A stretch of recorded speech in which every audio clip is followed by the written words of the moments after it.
Service को लेके और भी कभी कभी स्टाफ पर कुछ कमियां हैं, उसको भी हम लोग एड्रेस कर रहे हैं। माननीय सभापति और एमएलए से बात भी हुआ है। जिला हॉस्पिटल का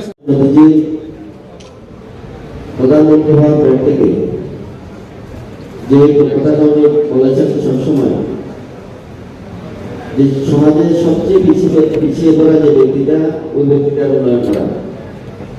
এই লক্ষ্যে বিগত 12 বছর বাংলাদেশের মাননীয় প্রধানমন্ত্রী সমাজের সব স্তরের লোকের জন্য কাজ করে গেছেন।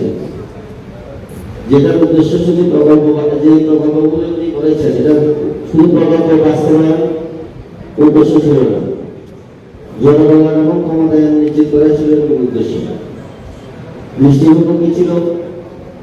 আমরা যেটা বলি সবকা সাথ, সবকা বিকাশ, সবকা বিশ্বাস এবং সবকা প্রয়াস।